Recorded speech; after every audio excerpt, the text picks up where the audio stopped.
Sige po, manalangin tayo. Aming Diyos na banal at makapangyarihan sa lahat, pinupuri at pinapasalamatan ka namin sa gabi nito, Panginoon. Dahil sa oras na ito, muli ay mapapapurihan ka naman namin, Panginoon. Lord, salamat sa maghapon na inyong pagsama, paggabay, pagkakaloob ng pag-iingat sa aming mga kapatiran, Panginoon. Salamat na dinamo niyo po kami muli sa inyong bahay-sambahan upang ang bawat isa, Panginoon, ay makapagbigay muli ng aming pasasalamat. Lord, lagi kang may ginagawang mabuti sa bawat isa. Dahil ikaw ang Diyos ng kabutihan. Ikaw ang Diyos ng mapagpala. Ikaw ang Diyos na gumagawa sa lahat. Anumang meron kami ngayon, Panginoon, ito ay dahil sa iyo. Lord, meron mga sitwasyon ng bawat isa. Lord, alam namin ang iyong kaparaanan ay the best. Lord, tao lamang kami, pero ikaw ang Diyos na pinakamalaki sa lahat. Kaya naman maraming salamat po rin ka sa gabi nito. Maraming salamat po sa lahat ng mga ipinagkagawa mo, mga bagay, may kagandahan man o hindi, Lord, pero salamat dahil napagtagumpayan po namin ito nang dahil sa iyo. Salamat po, Diyos. Saliksikin niyo nga po ang aming mga kalooban, ang aming mga isip sa gabi nito. Ihanda niyo nga po kami, Panginoon. Anumang sala ang nakita mo sa amin, anumang mga bagay na mali, pero ginawa pa rin namin, Panginoon, patawad. At sa mga bagay naman na alam namin tama, pero hindi pa rin natin ito ginawa, Lord, patawad pa din po, Panginoon. Ang lahat-lahat ng nakita mong sala, Panginoon, sa amin, mula sa aming puso, sa aming kaisipan, sa aming buong katauhan, Panginoon. Lord, patawad. Linisin niyo nga po kami.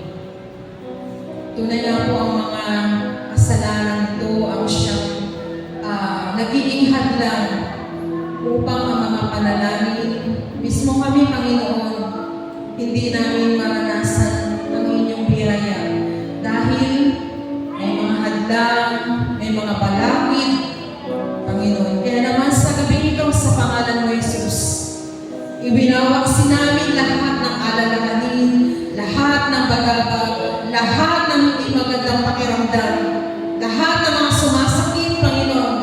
Meron ng sakit, meron ng sakit ng ulo dyan, sipon, ubo, sa pangalan mo, Jesus. Sa pangalan mo, Jesus, ang kagalingan ay lumapat po sa kanilang mga katawan, Panginoon. In Jesus' name.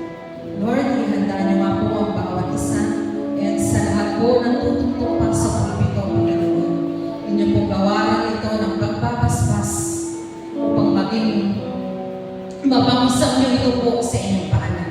Sa magpapaawit po sa katauhan ni Sister Ansels at ni Pastor Dong, Panginoon, tago niyo po sila sa inyong banal na likuran. Patuloy na ikaw ang magdinig sa kanila. Ang kanilang ito ang siyang aming maranasan, Panginoon. Ikaw lang ang aming maitaas.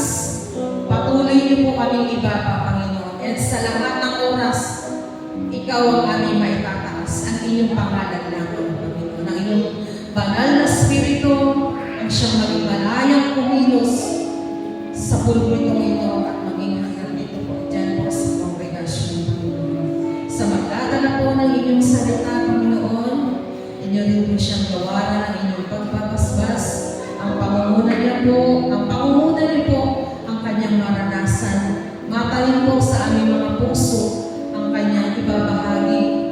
Panginoon, hindi po ito mawalang saysay sa araw, sa gabi nito, kundi ito po yung magsimula upang may ma-take home kami, Panginoon, sa aming mga mahal sa buhay na naiwan po sa aming mga tahanan. Lord, walang masasayang kapag kami po ay nasa iyong tahanan. Anumang pagkakataon, anumang sitwasyon, Panginoon, araw-araw, ikaw po yung aming maitataas. Lord, maging kalugod-lugod sa iyo ang lahat ng aming gagawin sa gabi nito, Panginoon. Salamat po muli Muli, paspasan niyo nga po ang gawain ito. Ito po ang aming panalangin ng nagpapupuri, pagpapasalamat sa tanging nag-iisang pangalan ng inyong anak na sa Jesus. Amen and amen. Sa mapagpalang gabi po sa bawat isa. Amen. Hindi nga na ang Diyos ay tapat magpakailan pa man. Yan, kamusta po yung bawat isa sa atin? Amen, diba? Mas mabuti tayo kaysa sa dati. Sinong napagod sa araw na to? Nakatulog ako kanina kasi nakinit sa labas, diba? So yung init pa lang, nakakapagod na. At sino kaya dito yung mga mostly natin yung nagwo-worry. Kasi ang tawag nila sa mga ito na pecha de peligro. O, di ba? Nakinig siya yung mga nanay. Yan, di ba? Pero, nais tayo i-remind ng Lord sa mga verses po na ito. Alam na natin ito kailangan na natin ng reminder, di ba? Sabi nga, kapag nakakalimot, ang gamot ay paalala. Yan. Sabi sa Awit, chapter 23, verses 1 to 3, si Yahweh ang aking pastol, hindi ako magkukulang. Amen? Pakisabi mo nga sa katabi mo, di ka pagkukulangin ni Lord. Amen. Yan. Basahin pa natin yung mga susunod na verses. Sabi doon sa verse 2, pinahihiplay niya ako sa luntiang pastulan at inaakay niya sa tahimik na batisan. Balikan mo ulit yung katabi mo, sabihin mo sa kanya, may kapahingahan sa Panginoon. Yan. At sabi sa verse 3, pinapatnubayan ang aking kalakasan at pinapatnubayan niya sa tamang daan upang aking parangalan ang kanyang pangalan. Bigyan nga po natin ng papuri palakpak ang ating Panginoon Diyos at sama-sama natin bigyan ng palakpak ang ating dakilang pastol, ang ating nag-iisang Diyos. Tunay nga na siya pala ang sapat na ating pa sa ating mga buhay. Deklara natin ang lyrics ng ating tunay ito. Ay lahat ng nangangamba sa kawalan, pagpapalamoy laging ating magtatakot sa panganin. Pagkat narinig ka palagi, di ba kanina? Sa pagsubok ang pagsama mo'y yaman ko'y di mapipigil sa pag-amin. Pagkat ikaw ay mabuti, ikaw naman ang mabuti, Panginoon Diyos. Sabihin mo, ikaw ang aking pastol, hindi magkukulang sa pagkakas. At higit pa, ang bigala mo sa kanan at pagkakasunod.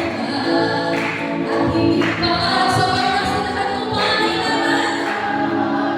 At higit pa sa ating mga inaasahan.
aming pastor, hindi mo kami pagkukulangin. Mapakinggan pa man. Salamat sa iyo, Panginoong Diyos. At hayaan mo na sa gabi po na ito, patuloy ka namin maparangalan at awitin ang kabutihan mo sa aming mga buhay. Purihin ang ngalan mo, aming purihin ka, Panginoong Diyos. Salamat sa iyong kabutihan, Panginoon.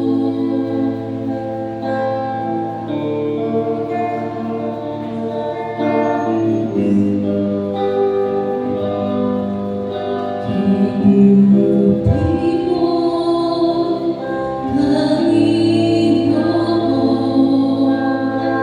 dakila ka sa buhay ko.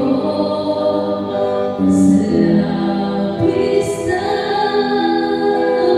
pag-ibig mo ay naligtas ako. Minsan pa kay buti mo, kay buti mo, Panginoon. Sabi mo sa kanya, dakila ka. Ikaw ang Diyos. Sa labis na pag-ibig mo ay naligtas ako. Hindi man karapat-dapat ay iyong pinatawad. Binigyan mo pa ng tinig. Tinuruan mo umawit, kaya ngayon ang puso't isip ko'y isang sinasambit. Taas mo natin ang ating mga kamay para sa Panginoon. Nanging sa'yo ang aming pagpupuri at pagsamba, aming Ama. Ay sa'yo lamang nararapat ang tunay na awit ng pagsambay. Sa'yo lamang iaalay, Jesus.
hindi man karapat-dapat ay iyong pinatawa. Binigyan mo pa kami ng titiyangin naman.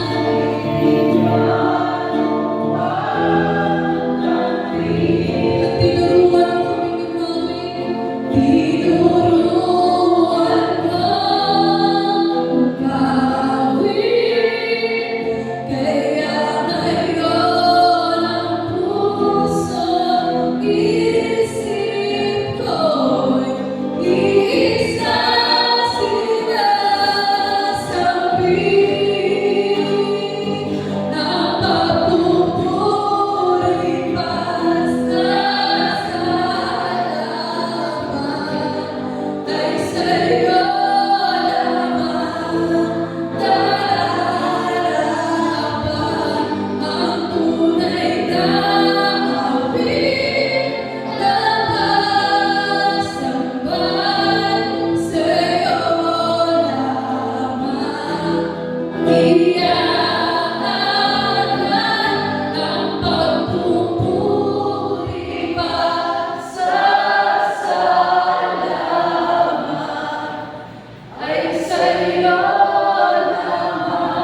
mapagpalang gabi po muli sa ating lahat.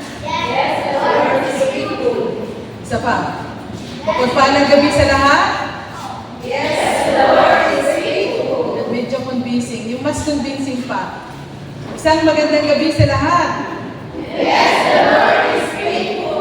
Amen. Yan.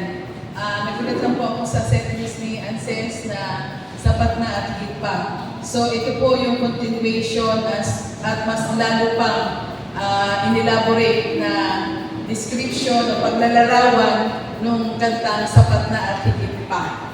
Yan. Ang ating pong salita ng Diyos, sa ating pong pagsasalusaluhan ngayong gabi. Yan. Yan. Sige nga po, sabay-sabay po natin basahin. The Lord is my shepherd. Yan. Hango po yan sa awit 23, verses 1 hanggang 6. Yan. Kung mapapansin po ninyo sa aming tahanan, yan, anong binless po yun, isa po yan sa regalo, yan, the Lord is my shepherd, yung naka-cross-stitch po doon sa may pintuan. Dahil bukod po doon sa Proverbs 3 verses 5 to 6, yun naman po yung talatang aking sinasapamuhay. So samahan niyo po ako ngayong gabi sa ating pong talata, sa salita ng Diyos na ating pong pagsasalusaluhan. Yan. Bago po yung ating physical na pagsasalusaluhan, salita po muna ng Diyos. Amen po ba? Yan. So, yan. Sa lahat po ng pangalan ng Diyos sa Biblia, ang pagiging shepherd o pastor ay katangi-tangi at pambihira. Alam po ba ninyo kung bakit? Yan. Kasi po, itinuturing na mababang gawain ang pagpapastol. Kasi po yung mga pastol, kung mainit, lagi po yung nasa initan. Nasa gitna po sila ng araw. At kung malamig naman po ang gabi, nandoon po sila. Kasama, sinusuong po nila yung lahat ng uri ng panganib against doon sa mababangis na hayop. Ganun po ang ginagawa ng pastor. Kaya po, katangi-tangi at pambihira po talaga ang trabaho nila. Yan. So, ang Diyos ng sansinukob ay nagpakababa po upang tayo ay abutin at alagaan. Naniniwala po ba tayo doon? Salamat sige. Amen. Yan. Ang Diyos po ng sansinukob, yan ang si Jesus na makapangyarihan sa lahat. Siya po ay nagpakababa upang tayo ay abutin at alagaan. Naniniwala po ba tayo na siya ang ating dakilang pastor? Amen. So, sige po sa lahat po ng may Biblia, pakibukas na po yung ating Bible sa awit 23. Basahin po natin yung buong chapter. Pag nakita na po, maaari po tayo po ay tumayo. Sa mga wala naman pong dalang Biblia, pwede pong basahin yung ating nasa LCD. Yan. Kung may Bible po, yung Bible po natin version, ang basahin po natin. Yung wala naman pong Bible, ayan, sa ating LCD. Ready na po? Yan, sige. Sabay-sabay po tayo. Babae po muna. Then, mga kalalakihan. At sa verse 6, sabay-sabay po tayo. Ang mga kababaihan, go. Si Yahweh ang aking pastor, hindi ako pinupulang. Yung mga kalalakihan, verse 2.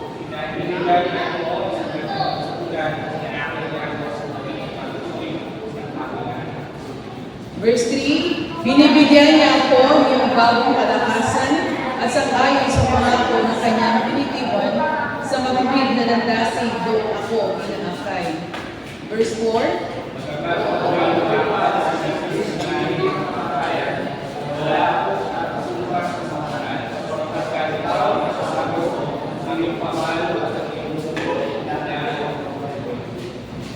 Verse 5, ipinagkakita mo ako ng hapag sa harapan ng aking mga kaaway. Iyong binubuhusan ng langis sa aking ulo, umaapaw ang aking saraw. Sa verse 6 tayo po lahat, tiyak na ang kabutihan at kaawaan ay susunod sa akin sa lahat ng mga araw ng aking buhay at ako'y maninirahan sa bayan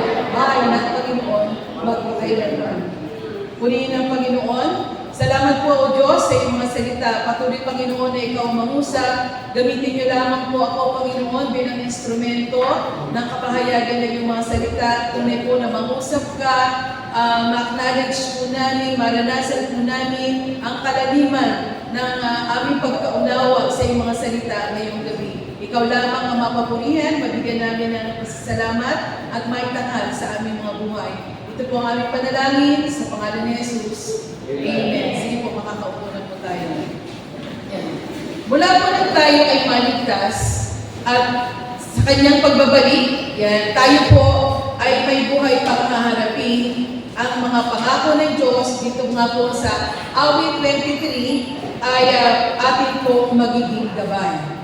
Yan. Sino po ang nakapagbasa na nitong awit 23? Yan. Bago pa din po ngayong araw na ito. Yan. Sigurado marami po sa atin, lalo na sa mga sa ministry po ng Praise and Worship Team. Dahil from time to time na ibibigay din po ito sa ating na verse of the day. Yan. So, natanong po ba natin dyan mula sa awit 23 na kung paano nga ba nangangalaga ang pastor sa kanyang mga tupa? Yan. How the shepherd care for the sheep? Una po, yan. Doon sa verse 1, he feed the sheep. Doon sa verse 1 po, sabi, ang Panginoon ang aking pastol, hindi ako magkukulang. So, di ba, dito pa lang sa verse 1, makikita na po natin na meron pong contentment. Ang bawat isa, kung naniniwala po tayo na ang Diyos ang ating pastol, meron na po tayong kakontentuhan, di ba? Sabi nga sa kanta, sapat na siya at higit pa. Hindi na po tayo pinagkukulang. Ang mga tupa ay dinadala ng pastol sa lugar na berde, ang damo, para kumain. Ang pagkain ng ating kaluluwa naman po ay salita ng Diyos. Yan. Kung doon sa mga tupa, berdeng damo, tayo naman, para sa ating spiritual na buhay, ang pagkain po natin ay salita ng Diyos. Kinumpara po ito sa pagkain. Sabi nga sa letter A, the word is compared to milk. Sabi po doon sa unang Pedro, kabanatang 2, talatang 2, sabayan niyo po ako, gaya ng sanggol na bagong panganak, ay nasayin ninyo ang gatas na walang daya na ukol sa Espiritu, upang magsilago kayo sa ikaliligtas. Amen po ba dyan? Yan. Sa simula pa lang po na tayo ay nakakilala kay Jesus bilang ating Panginoon at sariling tagapagligtas, yan, inihalin tulad po yung ating buhay na tulad ng isang sanggol na bagong panganak. Di po ba? Hindi po talaga kagad tayo sinusuong sa ministry, kung hindi sa mga basic foundation lang po ng isang Kristiyano. Yan. So, sabi dyan, gatas na walang daya na ukol sa Espiritu upang magsilago kayo sa ikaliligtas. Kaya, mga kapatid, mahalaga po talaga na meron po tayong small group o Bible study. Amen po ba doon? Yan. Letter B, yan, the word is compared to bread. Makikita naman po natin yan sa Mateo 4, verse 4. Tayo pong lahat. Hindi sa tinapay lang mabubuhay ang tao, kung hindi sa bawat salitang lumalabas sa bibig ng Diyos. So, kaya po, bilang mananampalataya, talagang naisin po natin, di ba? Yung magbasa po ng salita ng Diyos. Ang sa gayon, yung mamumutawi din po sa ating mga labi, yung isi-share yan natin sa ating kapwa mananampalataya o sa mga kaibigan natin na wala pang pagkakilala sa ating Panginoon, ay yung salita ng Diyos. Yan. Letter C, the word is compared to solid food or meat. Yan. Sabay-sabay po natin basahin sa Hebrew 5, verse 14.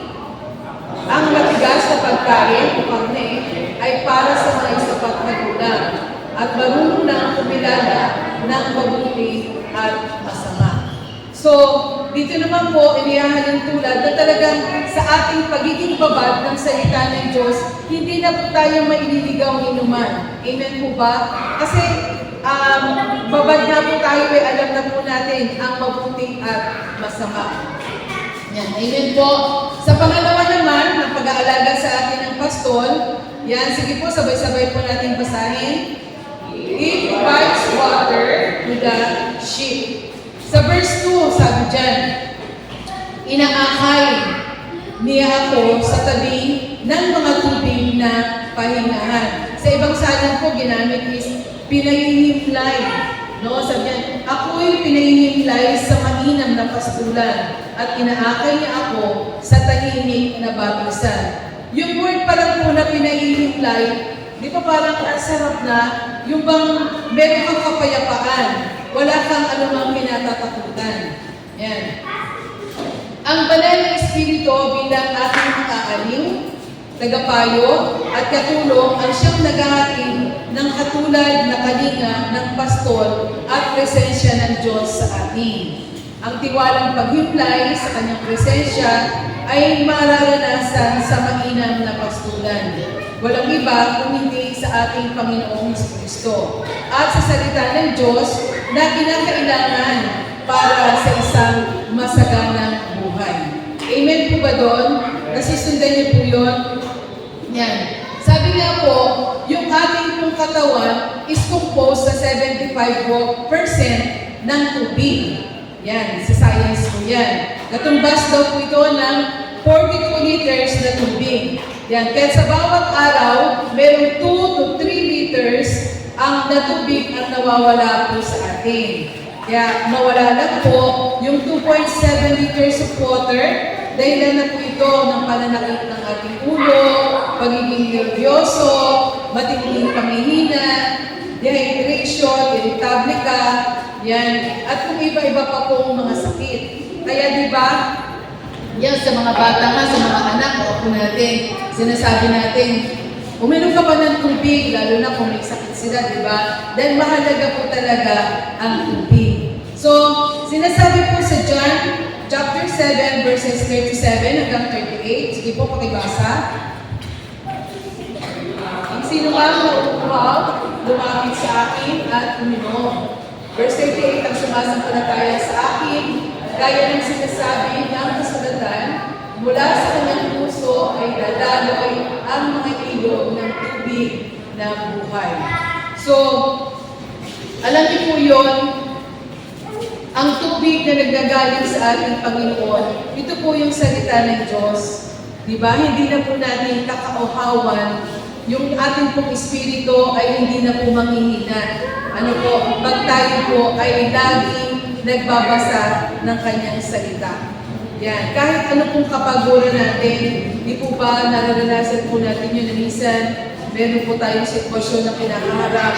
Pagbasa po natin ng Biblia, di ba nagkakaroon po tayo ng kapayapaan sa ating puso? Sabi nga, yun po yung pinaka-tubig na nagbibigay buhay.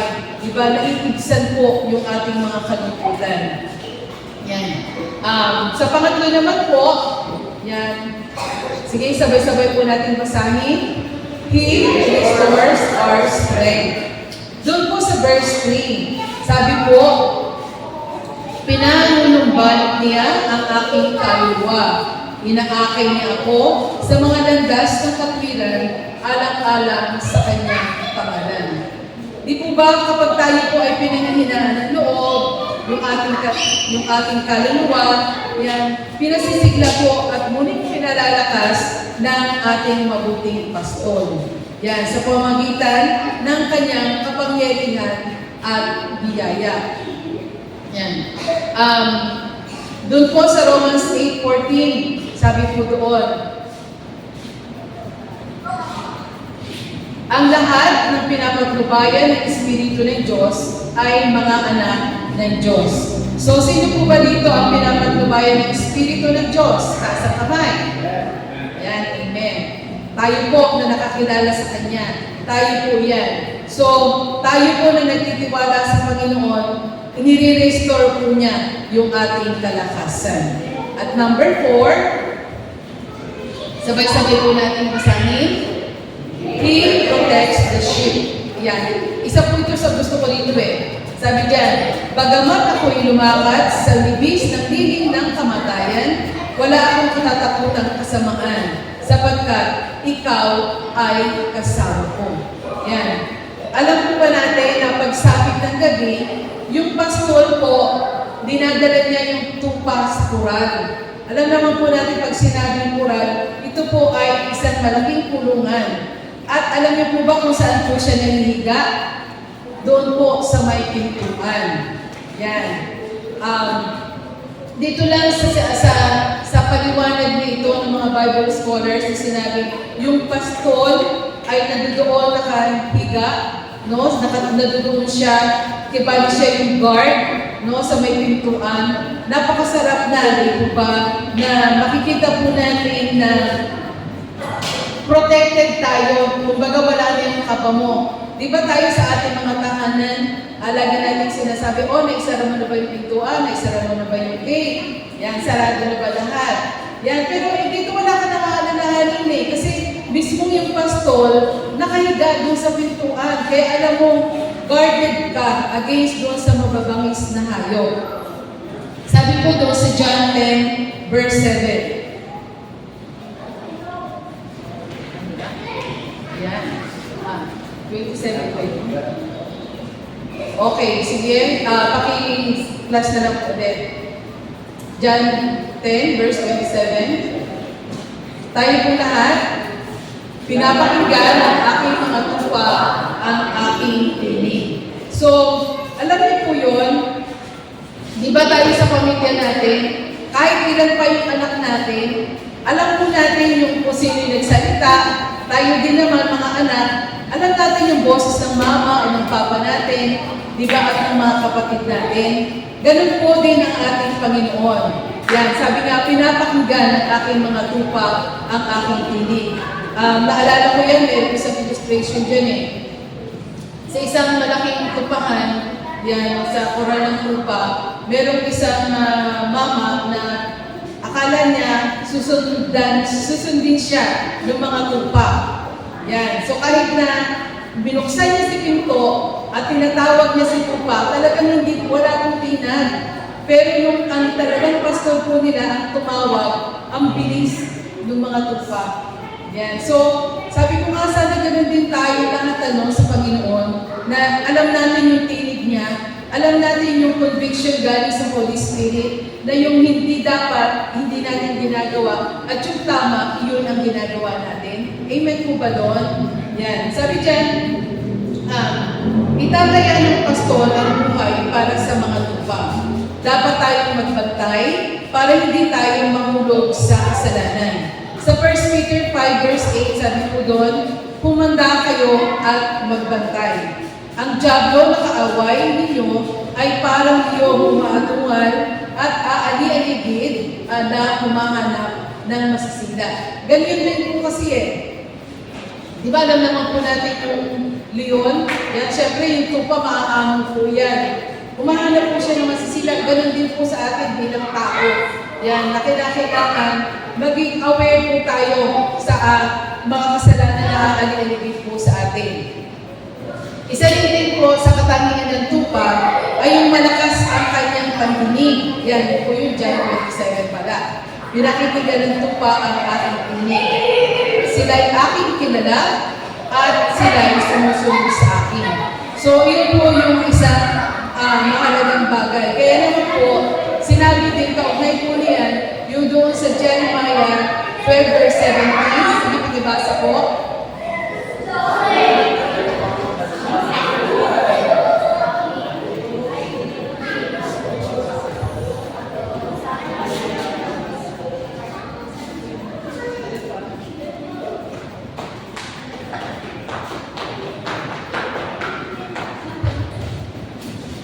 Yan. Sabi ko dyan, subalit ang alimang bansa hindi susunod sa akin ay bubunutin at lubos kong wawasakin. Akong si Yahweh ang may sabi nito. Kaya, church, mga kapatid, yan, wala po tayong dapat ipagmalaki sa ating Panginoon. No po, kung ano po yung dapat natin gawin, sabi niya, obedience is better than sacrifice. Ano po, na kaya po magbigay babalatin po sa atin to, na sabi niya, kung hindi tayo susunod, mapapahamak po tayo. Kaya nga, yung mga tupa, alam niyo po yun, pag merong hindi sumusunod, di ba kaya nga may kalawit yung pastor eh, talagang kinakalawit na yun, para lang sumunod. Ngayon, may mga times din daw na yung tupa, pag talagang matigas ang ulo, pinipilay niya, yung ano din yun, pangpukpok, ayaw niya sumunod eh. Gusto niyo wag po ba maging ganun tayo? Napaluin po tayo ng ating Panginoon bago po natin ma-realize. Kasi ni Lord, susunod na po ako. Yan, so hindi po ganun dapat. Yan, number 5. Yan, ano po, pakibasa? He grooms the sheep. Sa verse 5 naman po yan. Iyong binubuhusan ng langis ang aking ulo, umaapaw ang aking saro. Dinilinis po ng pastol ang tupa at pinapahiran ng langis para ang insekto na may dalang mga sakit ay hindi makagat yung tupa. Ganun po pala yun, hindi lamang basta yung sa kantang di ba, yung Bawa Black Sheep, Very Edible. Yan, hindi lang siya basta tinanggalan ng balahibo para gawing i-recycle, ganun. Kung hindi, meron din pala yung purpose, no? Kung hindi nilalangisan, at daw po, yung hindi daw po makapasok yung mga insekto sa katawan ng tupa.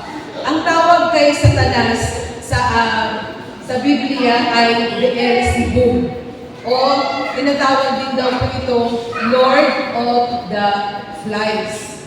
Tayo dapat po ay maging malinis at lumayo sa kasalanan para yung langaw na si Satanas ay hindi makalapit sa atin. Amen po ba doon? Yan. Nakukuha niyo po ba yung ibig sabihin dito na tayo po bilang dating makasalanan na nilinis na ng ating Panginoon, dapat nagpapatuloy po tayo yan sa pagpapalinis. Nang sa gayon daw po, itong si Satanas, yan ay hindi po dumamo o makapamisala sa atin. Amen po ba? Yan. Para naman po doon sa, ang ulo po ay langisan, ito daw po ay tumutukoy sa natatanging kabutihang loob at pagpapala ng Diyos sa pamamagitan ng kapuspusan ng kanyang banal na espiritu. Yung ating katawan, isip. Yan. At yung umaapaw naman pong salo, ito ay tumutukoy daw po sa sala ng pastol na isang malaki at inugit na baton ng sisidlan ng 40 hanggang 50 na galon ng tubig kung saan umiinom ang mga tupa. So, makikita po natin dito yung paliwanag na kung saan mahalaga po yung simbolo ng langis, yan, at yung pag-umapaw po na saro. Yan, kaya nga po, doon sa verse 5, sabi dyan, you anoint my head with oil and my cup overflows. So, yan po yung dapat natin katangian bilang mga mananampalataya na tayo po ay nagpapalamis sa ating Panginoon at nag-uumapaw po ito at i-share o binibless po natin yung ating mga kapwa. Yan. And number 6, yung last but not the least, yan. Sabay-sabay po natin basahin. He showers goodness to the sheep. Sa verse 6 naman po yan. Sabi po doon, sabay-sabay po natin basahin. Tiyak na ang kabutihan at kaawaan ay susunod sa akin sa lahat ng mga araw ng aking buhay at ako'y maninirahan sa bahay ng Panginoon magkakailanman. Dito po ako magtatagpo sa isang kwento na kung saan yung isang pastor ay lagi po siya binubuliglig, yung lagi siya kinukulit nung isang matandang babae. Yan na, itong babae daw po na ito ay medyo merong something. Yan, merong, ang tawag doon, may, ano siya sa pag-iisip. Yung sinasabi, pastor, laging meron pong, laging nakisunod sa akin. Ngayon sabi daw ng pastor, walang sumusunod sa iyo. Pastor, meron po. Then, sa kakukulit ng babae, Lagi niya sinasabing wala. Pero the next day, sasabihin na naman niya ulit ito, Pastor, meron po talagang sumusunod sa akin. So, sa pag-aala, pag yung ibinalikan ko ng pastor na ito, yung awit niya, yung chapter 23, sabi niya, ay oo, meron kang sumusunod sa iyo. At talaga, Pastor, kilala niyo po. Alam niyo po ang sabi ng pastor, oo, kilala mo. Di ba dalawa siya? Oo po, tama po, Pastor, dalawa. Alam niyo ang sabi, sinusundan ka ni goodness at saka ni mercy. At sinabi niya nga daw po ito, binasa niya yung buong kabanata ng awit 23, yan, from verse 1 hanggang 6. At kung po alam niyo po, isa pa yung wala na nagkaroon po ng kapayapaan yung babae. No? Nakumbinsin ng pastor na yung talagang sumusunod sa kanya ay si goodness at saka si mercy. At simula noon, hindi na daw po ginambala ng babae yung pastor. Yan. Tayo po ba sinusundan din ni goodness at saka ni mercy?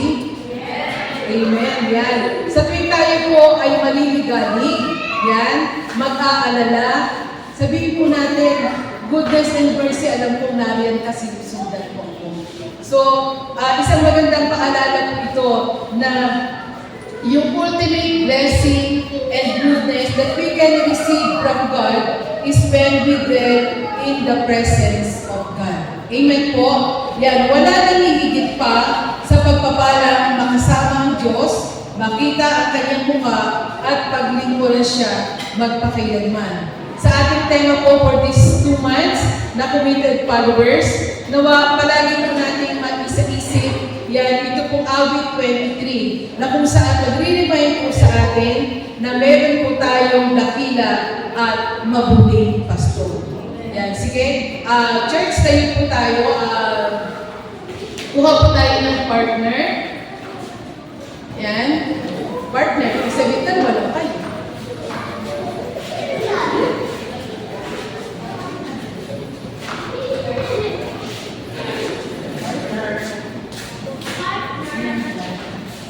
Partner. Sige pa walang partner. Yan.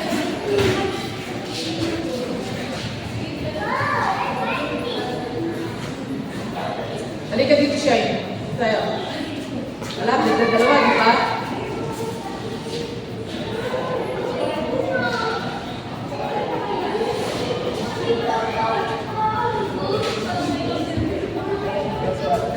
Yan kasi kanina pa naman tayo nakaupo, so tayo naman tayo. Ganun lang yan para mag-isip tayo.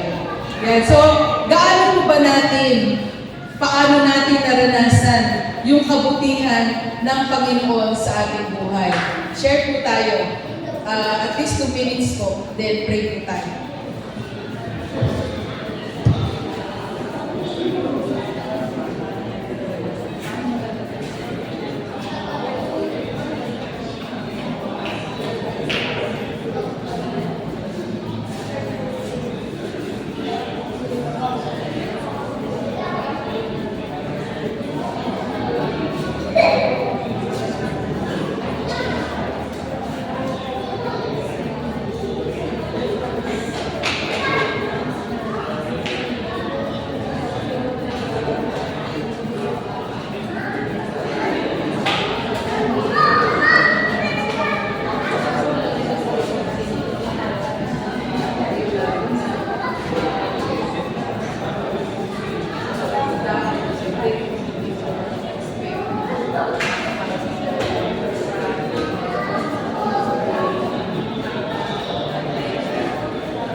o bagyong hangin,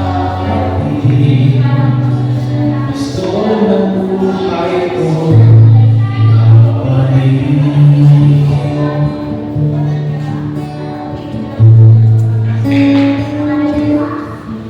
Pastor ng buhay ko,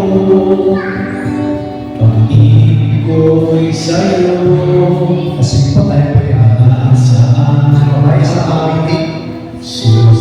susunod ako, tanging nakikinig mo, ang pakinggan ko, kung nasaan ka ba, doon ako. Kahit na ako'y sinig, o kaya'y hamahamahin, pastor ng buhay mo, ikaw pa rin. Kahit na may suliranin, o bagyong hangin, pastor ng buhay mo, ikaw pa rin. At kahit na ako'y sinig, o kaya'y hamahamahin, pastor ng buhay mo, ikaw pa rin. Kahit na sumiranin, o bagyong hangin, pastor ng buhay mo, ikaw pa rin. Pastor ng buhay mo, ikaw pa rin. Pastor ng buhay mo, ikaw pa rin. Po tayo po lahat ay bulog sa Panginoon. Bigay ng mga papuri, pagsamba sa kanyang dakilang harapan. Pasasalamat sa patuloy na pagbibigay niya sa atin ng kabutihan, ng karangalan, ng mga pagsubok na ating pong napagtatagumpayan. Tunay nga po Panginoon, maraming salamat po Panginoon sa gabi po na ito. Salamat na alam po natin na ikaw ang aming po pastor, hindi kami magkukulang Panginoon. Salamat sa mga lahat ng mga kabutihan na pinagkakaroon mo sa bawat isa po sa atin. Anumang suliranin po namin sa buhay, Panginoon, ang tagumpay ay amin po itong palaging nararanasan.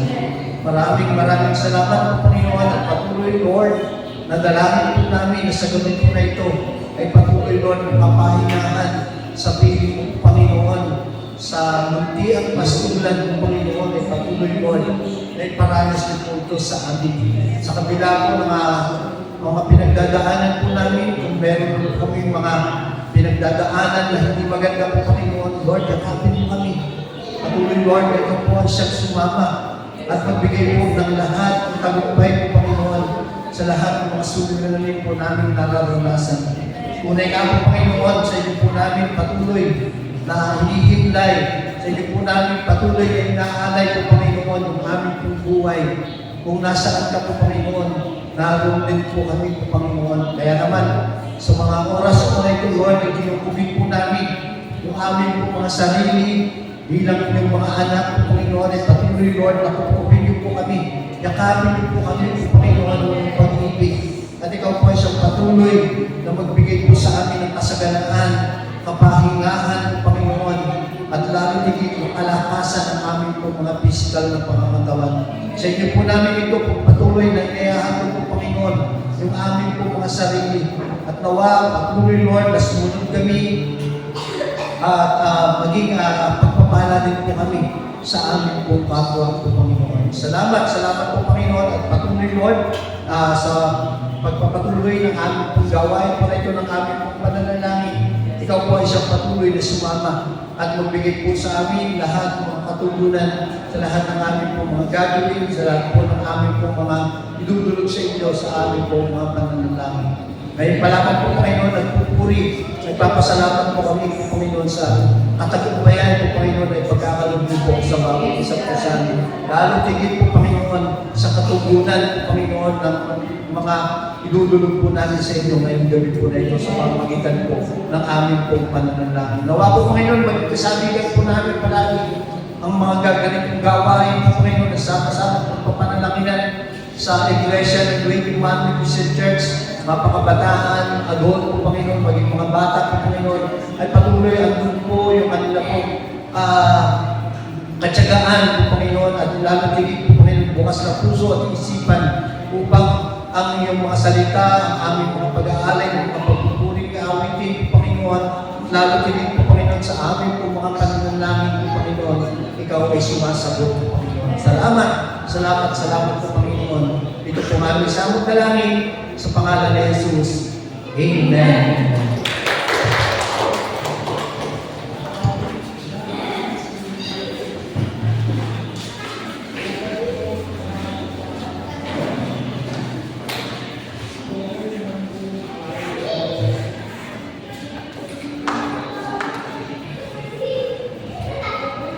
Amen, amen. Napakasarap po talaga humimlay sa presensya ng aming Panginoon. May pakiramdam ko sa gabi nito, parang ayaw ko umuwi.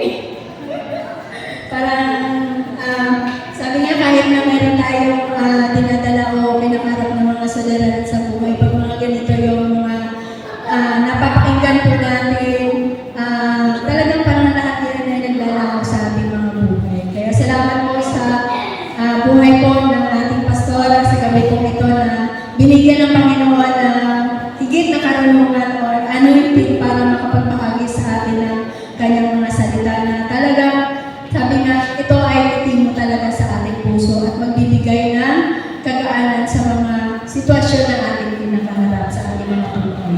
Yan, sa gabi po ito, tayo naman po ay dadako sa ating mga panalangin sa mga prayer items na ating sa gabi po ito.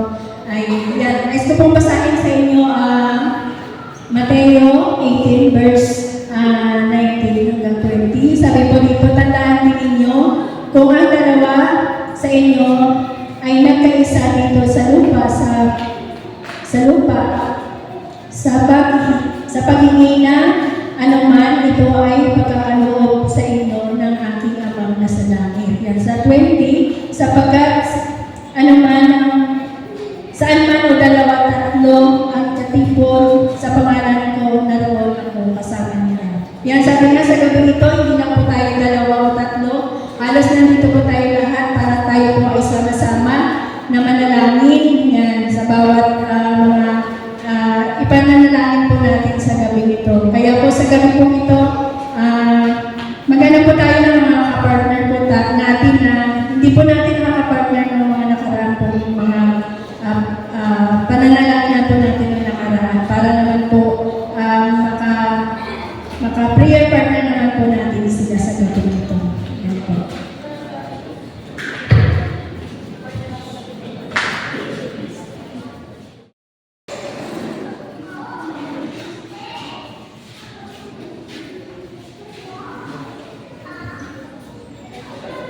Ayan. Tapos na po tayo sa ating mga panalangin. Tayo po tumayo para po sa panalangin.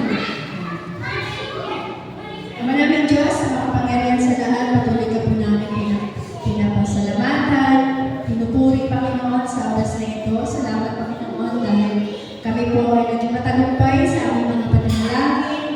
Salamat Panginoon at sa ngayon pa lamang, alam po namin ang lahat ng mga tinulong namin sa iyo Panginoon. Wala kang nilampasan Panginoon kung hindi ang lahat ng ito ay nakarating na po sa iyo Panginoon. Kaya Lord, salamat sa lahat ng aming mga tinulong sa iyo sa gabi ito. Salamat din Panginoon sa bawat isa na nakasama po namin sa oras na ito pag kami po ay manalangin.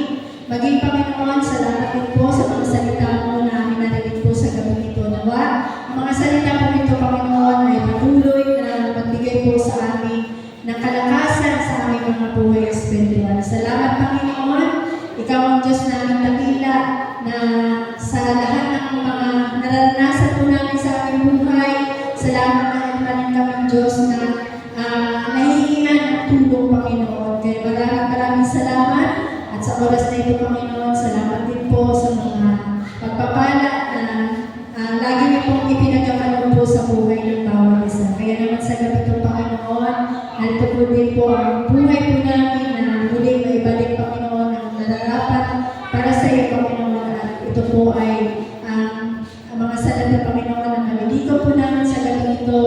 magamit ito sa iyong mga sambahan. Bastasan po ito, Panginoon, upang ito po ay maging kagapag-gamit, Panginoon, sa lahat ng mga pangailangan sa iyong iglesia. Salamat, Panginoon. Ito po ang aming sa dalangin, sa daming mga pangyarihan, pangalan ni Kristo Jesus. Amen.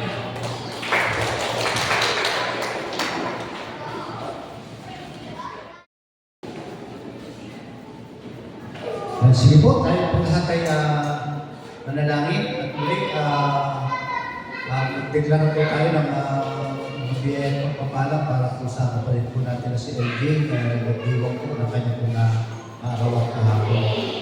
Sige po, tayo po natin manalangin. Tuloy nga po, Panginoon, nagpapasalamat po kami sa tagumpay na aming po naranasan ngayong gabi po, Panginoon, sa amin po na sama-sama pagpupuri, pagsamba, sama-sama pakikinig ng iyong mga banal na salita. Nagtigil po, Panginoon, sa mga amin po mga ibinonsya ito sa panalangin ng gabi po ito. Maraming salamat po, Panginoon, sa patuloy na bibigay po katungkulan sa lahat ng amin po mga idinalangin. Maging tuman po ay amin po mga personal na prayer request, maging amin po mga prayer item na dinudulog sa inyo po, Panginoon. Salamat sa patuloy na pagpapulong ninyo po, Panginoon, sa lahat ng aming pong mga dalangin. Salamat din po, Panginoon, sa buhay ng aming kapatid na si LJ po, Panginoon, na nagdiwang ng kanya pong kaarawan na hapon. Salamat sa panibagong taon na patuloy niyo po pinagkakalapos sa kanya. Dalangin po namin na patuloy niyo po siyang biyayaan ng marami pang taon na kanya pong daranasin sa kanya pong buhay, mga biyaya at pagpapalak patuloy po parana sa buhay ng aming pong kapatid po nito na si LJ po, Panginoon. Patuloy, Lord, na nawa kung kalakasan na kanya pong physical na pangatawan, maging pag-iingat po, Panginoon, palagi sa kanya pong pagpasok sa trabaho po, Panginoon. Pagkaluban niyo rin po siya ng karunungan po, Panginoon, at atin po palagi ang inyong pagsama at pag-iingat at patuloy niya rin itong maranasan. Salamat po, Panginoon, sa bawat isa po sa amin na idinako niyo ng ligtas sa lugar po na ito ngayong gabi. Lord, dalangin po namin na sa amin pong pag-uwi, ang inyong pagsama at pag-iingat ay patuloy po namin marunasan sa kami po ay makarating sa ating tahanan at datnan din po namin yung aming po mga mahal sa buhay na lahat doon din po nagdala sa kanilang pagkapuso. Salamat po, Panginoon, at maging sa mga biyaya na tatanggapin sa gabi po na ito, pakalinisin niyo po ito at magsilbing kalakasan po ito ng aming po mga physical na pangangatawan at balik niyo po ito ng maraming beses sa mga taong nagsipaghanda po nito po, Panginoon. Salamat po. Naway taglayin ng bawat isa ng mga biyaya at pagpapala na nanggagaling sa ating Diyos ng mga pag-ibig, na nanggagaling sa ating Diyos Anak at ang pagsama ng Santong Espiritu ay patuloy pong maranasan ngayon at magpakailanman. Amen. God bless po.